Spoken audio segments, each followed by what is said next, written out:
शर्मा जी के परिवार में दो बहू थी। बड़ी बहू कीर्ति और छोटी बहू चंचल। कीर्ति की शादी को 5 साल हो चुके थे और उसका 3 साल का एक बेटा भी था, जबकि चंचल को अभी इस घर में आए हुए 1 साल ही हुआ था। शर्मा जी के परिवार में शर्मा जी के अलावा उनकी पत्नी और दोनों बेटे मनीष और अमित रहा करते थे। वैसे तो सब कुछ ठीक था, लेकिन चंचल के घर में आने के बाद घर के लोग कीर्ति के हर काम में मीन मेख निकालने लगे थे। एक दिन सुबह के वक्त जब शर्मा जी का परिवार नाश्ता करने के लिए बैठा था, तो दोनों बहुएं रसोई से नाश्ता बनाकर बाहर लेकर आई। ये लीजिए, मैंने आलू के पराठे बना दिए हैं, आप लोग दही के साथ खा लीजिए। क्या कीर्ति, कभी तो नाश्ते में कुछ नया बना दिया करो। रोज रोज आलू के पराठे और पोहे खाकर तो मैं बोर हो चुका हूँ। हाँ भाभी, भैया ठीक कह रहे हैं। अब कुछ नया क्यों नहीं ट्राई करती? अरे हमारी बहू ना पुरानी हो गई है, 6 साल से काम कर करके लगता है इसका काम करने में सारा इंटरेस्ट ही ख़त्म हो गया है। रोज़ वही वही नाश्ता, वही वही खाना बना कर रख देती है। तभी चंचल वहाँ पर आती है। आप लोगों को परेशान होने की कोई ज़रूरत नहीं है। देखिए, आज मैंने सैंडविच बनाए हैं, वो भी चॉकलेट वाले, चॉकलेट सैंडविच। अरे मैंने तो पहली बार सुना कि चॉकलेट के सैंडविच भी बनते हैं। पापा जी, आप एक बार खाइए तो सही, रोज़ रोज़ यही मांगेंगे। खा कर देखिए एक बार। अरे लाओ बहू, नाम पहली बार सुना है और देखने में भी काफ़ी मज़ेदार लग रहा है। जल्दी जल्दी लाओ, देख कर ही मेरा तो मुंह में पानी आ रहा है। हाँ चाची, मुझे भी मम्मा रोज रोज बोरिंग खाना देती है, वही पुरानी पुरानी चीज़ें टिफ़िन में रखती है। आज से मेरा टिफ़िन आप बनाना। अरे देखना, मैं तुम्हारे टिफ़िन में ना रोज़ नई नई रेसिपीज़ रखूँगी। क्या चाची, जल्दी बताओ ना फिर, आज मेरे लिए क्या बनाएंगे आप? आज मैं तुम्हारे लिए चॉकलेट वाला वॉफल बनाऊँगी। देखा मम्मी, आप तो पुरानी हो गई हैं, आपको कोई नई चीज़ बनानी नहीं आती। हमारा बेटा ठीक कह रहा है कीर्ति, तुम्हारा हर काम ना बहुत ही पुराना हो गया है, कभी कुछ तो नया करो। कुछ दिनों के बाद, अरे कीर्ति, चंचल, दोनों यहाँ पर आओ। देखो बेटा, त्योहार आ रहा है और मैं चाहती हूँ तुम दोनों अपने लिए शॉपिंग करके आ जाओ। ये पैसे रखो मेरी तरफ से शगुन, जिसको जो पसंद आए ले आना। ठीक है मम्मी जी, चिंटू के स्कूल से आने के बाद मैं शॉपिंग करने चली जाऊंगी। ठीक है भाभी, तो मैं भी आपके साथ शॉपिंग करने चलूँगी, दोनों साथ में जाएंगे तो मज़ा आएगा। सही कह रही हो चंचल, आज शाम को ही हम दोनों शॉपिंग करने चलते हैं। इतना कहकर दोनों वहाँ से चली जाती हैं। शाम को शॉपिंग करके आने के बाद जब कीर्ति और चंचल वापस घर पर आती हैं, तो देखा कि सब लोग एक साथ बैठकर चाय पी रहे थे। अरे कीर्ति, यहाँ हमें भी तो दिखाओ तुम लोग क्या शॉपिंग करके आए हो। हाँ हाँ चंचल, मुझे भी तुम्हारी शॉपिंग देखनी है। इतना बड़ा फेस्टिवल आ रहा है, ज़रा मैं भी तो देखूं तुम अपने लिए क्या लेकर आई हो। हाँ, मेरी दोनों बहुएं क्या लेकर आई है, कहीं ऐसा तो नहीं कि मेरे दिए हुए पैसे वेस्ट कर दिए हो। लाओ दिखाओ मुझे भी। मम्मी जी, मैं अपने लिए ये साड़ी लेकर आई हूँ, बताइए कैसी है। अरे बहू, आजकल के ज़माने में ऐसी साड़ी कौन पहनता है, कितना भारी काम है इसके ऊपर।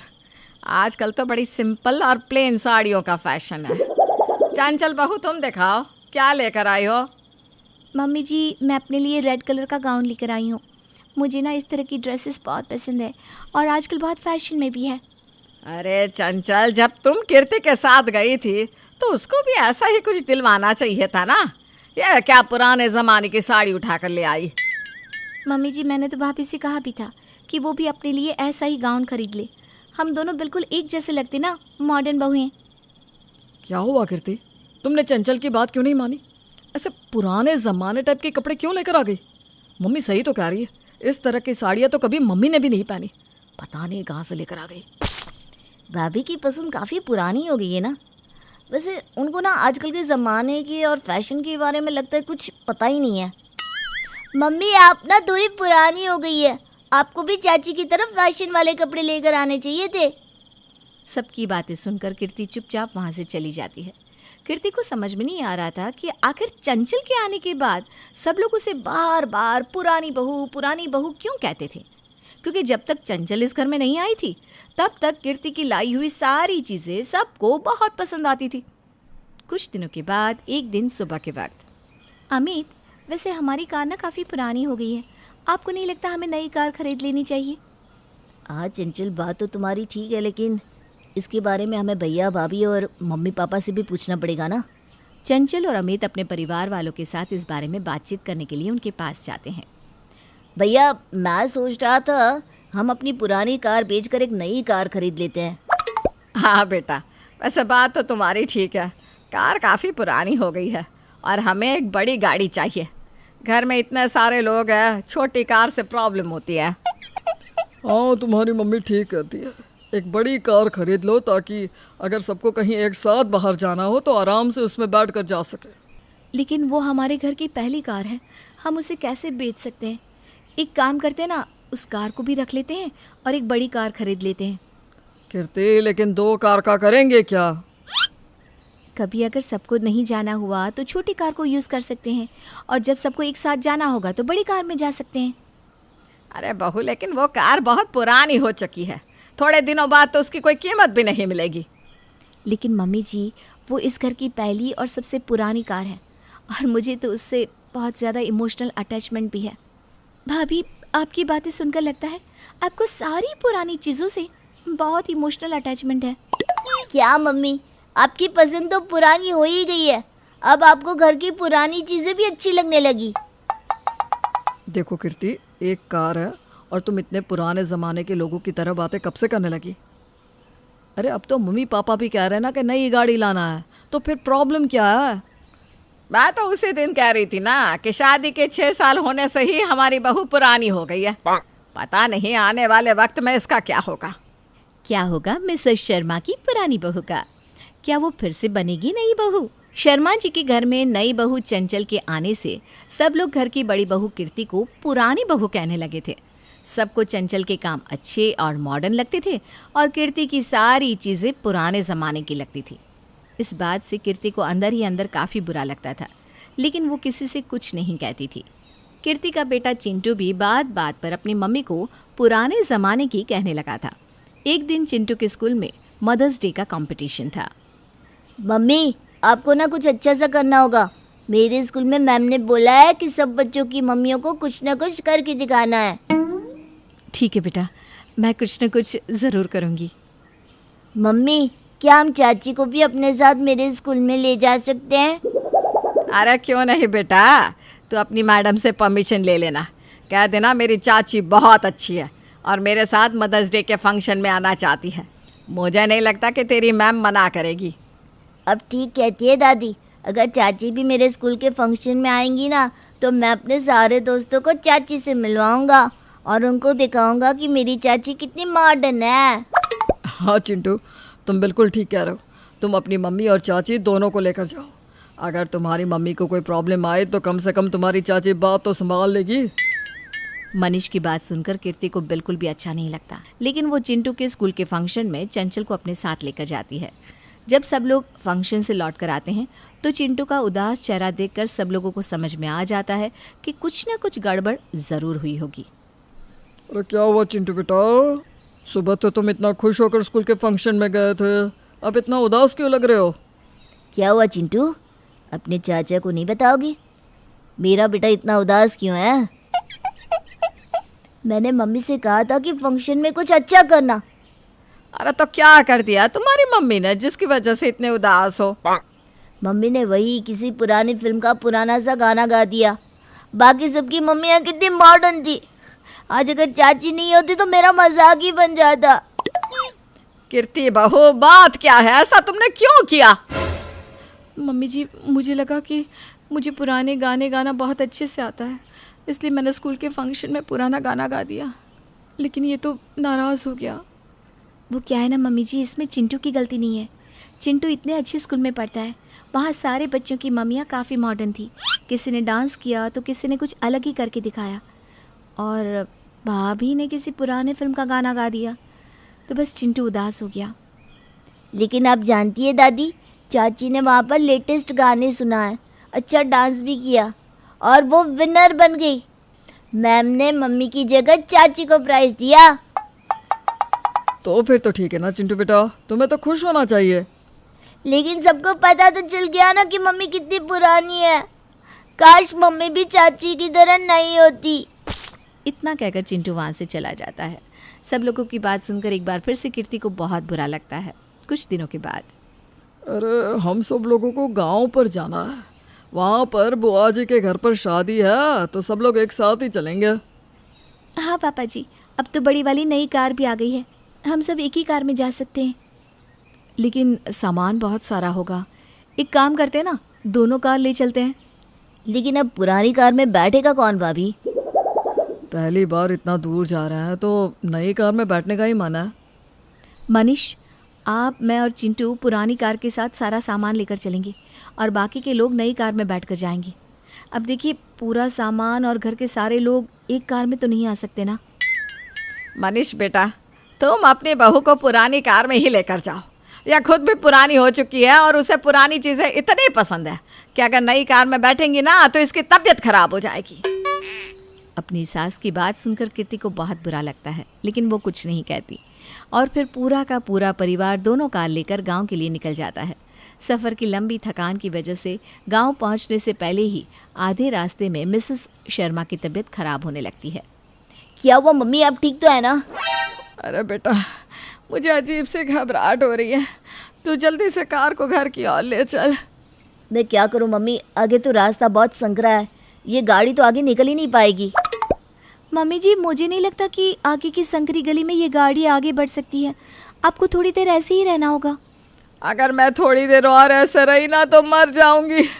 मुझे जल्दी से घर ले चलो, मेरी तबीयत बहुत खराब हो रही है। तभी अचानक वहाँ पर मनीष अपनी कार लेकर पहुँचता है और अपने घर वालों को वहाँ पर खड़ा देखकर हैरान रह जाता है। मनीष जी देखिए तो, सब लोग वहाँ पर रुके हुए हैं, लगता है कोई परेशानी है। क्या हुआ अमित, तुम लोग यहाँ क्यों रुके हो?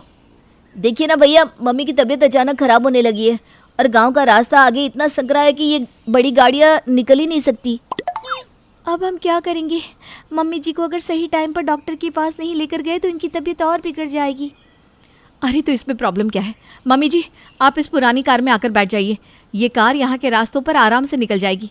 हम आपको डॉक्टर के यहाँ ले चलते हैं, बड़ी कार को यहीं छोड़ देते हैं, बाकी के लोग भी धीरे धीरे करके इस कार से घर तक पहुँच जाएंगे। हाँ बहू, तुम सही कह रही हो, हमें ऐसा ही करना चाहिए। थोड़ी देर के बाद छोटी कार में बिठाकर मिसेस शर्मा को डॉक्टर के यहाँ पहुँचा दिया जाता है। उनकी तबीयत जब थोड़ी ठीक होती है तो वो कीर्ति और चंचल दोनों को अपने पास बुलाती है। क्या हुआ मम्मी जी, आप ठीक तो है ना? कीर्ति बहू, मैं तुमसे माफ़ी मांगना चाहती हूँ। चंचल के आने के बाद मैं तुम्हें हर बात में पुरानी बहू कहकर बुलाती थी। तुम्हारा दिल बहुत दुखता होगा, लेकिन तुमने कभी नहीं कहा। भाभी मुझे भी माफ़ कर दीजिए, लेकिन मैंने कभी जानबूझकर कुछ नहीं किया। बस मुझे नई चीज़ों का शौक़ है, लेकिन मैं आपको कभी नीचा नहीं दिखाना चाहती थी। नई चीज़ों के आने से पुरानी चीज़ों की वैल्यू कम हो जाती है, ये मैंने सुना था। और मम्मी जी, मुझे आप लोगों की बात का कोई बुरा नहीं लगा, लेकिन इतना ज़रूर कहूँगी कि पुरानी चीज़ें, पुराना सोना खरा होता है, हमें उसकी कीमत हमेशा समझनी चाहिए। शहर की सबसे बड़ी कोठी हुआ करती थी गुप्ता जी की। क्या शान, क्या शौकत, पूरे घर की कमान थी चंद्रकला जी के हाथ में। अरे दो दो मुस्टंडे जैसे बेटे हैं, लेकिन सारा खाना खुद ही बनाना पड़ता है। इतनी बड़ी कोठी की रखवाली और गाय भैंस, ना जी ना, अब तो बड़े की शादी मैं करके ही रहूंगी। माँ, मैं शादी के लिए तैयार हूँ, लेकिन वो हम लोगों के दुकान के पास जो लीला हलवाई की दुकान है ना, मैं उसकी लड़की लिली को प्यार करता हूँ और इसी से शादी करूंगा। वो लिली जो शहर से पढ़कर आई है, जीन्स पहनती है और बाल भी रंगवा कर रखे हैं। ना जी ना, मैं तो किसी भी हाल में ब्याह नहीं कराऊंगी तेरा उससे। तो मैं भी किसी और से शादी नहीं करूंगा। उसने भी अपने घर में बोल दिया है कि वो शादी मुझसे ही करेगी। अच्छा, बुला ला उसे कल। मुझे बहू से जो उम्मीद है वो मान गई तो कर लेना शादी। बेटा अगले दिन लिली को लेकर घर आता है। देखो, मेरी उम्र हो रही है, घर का काम काज अब मुझसे नहीं होता। घर में 3 मर्द और काम करने वाली मैं अकेली। बहू आएगी तो थोड़ा काम वो करेगी, थोड़ा मैं संभालूंगी। तो क्या क्या कर लेती हो तुम? देखिए आंटी जी, साफ बता देती हूँ, किचन का कुछ नहीं आता। घर में हलवाई लगे हैं तो दुकान का काम करते हैं, साथ ही घर का खाना भी बना देते हैं। अरे कोई बात नहीं, माँ सिखा देगी तुम्हें। कैसी बात कर रहे हो? सीखना ही होता तो ये जो बड़े बड़े हलवाई लगे हैं उन लोगों से ना सीख लेती। ये घर की घरेलू महिला क्या सिखाएगी मुझे? खैर, मैं ये साफ साफ बोल रही हूँ कि खाना मैं बनाऊंगी, ये तो कभी सोचना भी मत। माँ बेटी की तरफ देखती है। अच्छा लगा लीली तुमसे मिलकर। जा बेटा, छोड़ इसे। लीली को छोड़कर लड़का घर आता है कि घर में कुछ लोग बैठे होते हैं। ये है मेरा बड़ा बेटा, बाजार में अपनी दुकान है, कमाता अच्छा है, बाकी ये बड़ा घर तो है ही। सामने बैठी होती है एक शांत सरल मिजाज की हर्षा। देख ले बेटा, ये लड़की मुझे पसंद है और इन लोगों को तुम, तो शादी की तैयारी कर लो। फिर क्या था, परिवार के दबाव में आकर बड़े बेटे की शादी हो जाती है हर्षा से और हर्षा बन जाती है उस घर की बड़ी बहू। शादी के बाद देखो हर्षा, ये माँ भी जानती है और आज तुम भी जान लो, मैं किसी और से प्यार करता हूँ और उसी के साथ खुश हूँ, चाहे मेरी शादी उससे हो या ना हो। कैसी बात कर रहे हैं आप जी? ऐसा थोड़ी ना होता है। जब मेरे मम्मी पापा यहाँ आए थे तब तो आपने कुछ नहीं कहा था। देखो माँ की जिद थी इसलिए शादी की, अब मैं कोई बात नहीं करना चाहता, समझी? लेकिन हर्षा को पति की बात ठीक नहीं लगती। वो पूरे परिवार के सामने बात को रखती है कि अरे तो क्या करेगी, पति के दिल में जगह बनाने की कोशिश कर। अरे भाभी, असली हीरोइन भैया की तो आप ही हो, बाकी तो साइड हीरोइन है। ओ बेटा, तेरे पिता की तबीयत वैसे भी ठीक नहीं रहती, ऊपर से ये बात बोलकर तू उन लोगों को और सदमा दे देगी। अरे यहीं रह, अपना धर्म निभा बड़ी बहू का। हर्षा को घर वालों की बात समझ में आ जाती है और वो लग जाती है काम पर। सुबह उठती, गाय भैंस संभालती, फिर नहाती धोती और किचन संभालती। अरे बहू, मैं तो उठ ही रही थी, तू क्यों अकेले कर रही है सारा काम? कैसी बात कर रही है माँ जी? आप काम करे इसलिए मैं यहाँ थोड़ी ना हूँ। सास हर्षा से खुश रहती, लेकिन डर था कहीं बेटे की हरकत के कारण वो घर छोड़कर ना चली जाए। फिर एक दिन, सुन रहे हैं जी मैं क्या सोच रही हूँ? घर पे जब से हर्षा बहू आई है सारा काम संभाल लिया है, अब तो मेरे हाथों से गोल रोटी भी नहीं बनती, आदत ही खत्म हो गई है। क्यों ना हम छोटे की भी शादी कर दे? फिर क्या था, छोटे बेटे की भी शादी हो जाती है। हर्षा, ये बहुत बड़े घर की बेटी है, तुम तो जानती हो छोटे को कोई काम करना है ही नहीं। घर देखकर इसके माँ बाप ने इससे शादी कर दी और देखो पूरा घर भी दहेज से भर दिया है। थोड़ा नखरा करेगी लेकिन संभाल लेना बेटा इसे। आप चिंता ना करिए माँ जी, मैं संध्या के साथ अच्छे से रहूंगी। तभी नई बहू की आवाज आती है। अरे दीदी, चाय दे दो, इस घर में तो नौकर भी नहीं है। हर्षा चाय लेकर संध्या के कमरे में जाती है। बैठिए ना दीदी, कैसी हैं आप? मुझसे तो काम ही नहीं होता, लेकिन आपके साथ कोशिश जरूर करूंगी। अरे किसने कहा काम करने के लिए? मैं हूं ना। तुम्हारी नई नई शादी हुई है, खूब एंजॉय करो, फिर तो काम ही करना है ना जीवन भर। दीदी ये तो सबका हक है, लेकिन आपको बुरा नहीं लगता? आप इतना काम करती हैं, बदले में आपको कुछ नहीं मिलता। अरे क्या चाहिए, बड़ी बहू हूँ तो जिम्मेदारी सभी की ही है। घर, परिवार, समाज, रिश्तेदार, किसी की क्या जरूरत है? संध्या कुछ नहीं बोलती। बाहर खड़ा पति सब सुन रहा होता है। हर्षा, जरा सुनना। जी, पानी गर्म रख दिया है आपके लिए और कपड़े भी निकाल दिए हैं। नहीं, वो बात नहीं है, दरअसल मैं घर छोड़कर जा रहा हूँ। लिली और मैं अब शहर से बाहर फ्लैट लेकर रहेंगे, लेकिन तुम चिंता मत करना, तुम्हें किसी भी चीज की कमी नहीं होने दूंगा। पति घर से सामान लेकर निकल जाता है। तभी देवर की आवाज आती है। भाभी, वो जींस दी थी ना आपको, नीचे से काट कर छोटी करने के लिए हो गई क्या? आंखों में पानी भरकर खड़ी हर्षा को समझ में ही नहीं आ रहा था कि वो क्या करे क्या कहे। हाँ, हो गई। देख बेटा, मेरी तबीयत तो अब ठीक नहीं लगती, लगता है अब ज्यादा दिन नहीं जिंदा रहूंगी, लेकिन मेरे जाने के बाद वादा करके ये घर छोड़ कर रखेगी। माँ जी, ये घर छोड़कर चले गए हैं। मैं चिंता न कर, जिस पैर से गया है उसी पैर से वापस भी आ जाएगा। तू बस बड़ी बहू की सारी जिम्मेदारियां निभा। धीरे धीरे दिन बीतते हैं। संध्या का बच्चा हो जाता है। हर्षा बेचारी अकेली अब संध्या का बच्चा संभालती, घर का काम करती। लेकिन एक दिन दीदी, बड़े भैया आए हैं, साथ में सामान भी है, शायद वापस आ गए आपके पास। हर्षा खुशी से पति को देखती है। मुझे माफ कर दो हर्षा, साथ रहकर पता चला कि वो लड़की ठीक नहीं थी। मैं वापस आ गया हूँ, मुझे माफ कर दो। कोई बात नहीं जी, सुबह का भूला शाम को वापस आ जाए, उसे भूला नहीं कहते। आज सही मायने में मैं घर की बड़ी बहू बनी हूँ।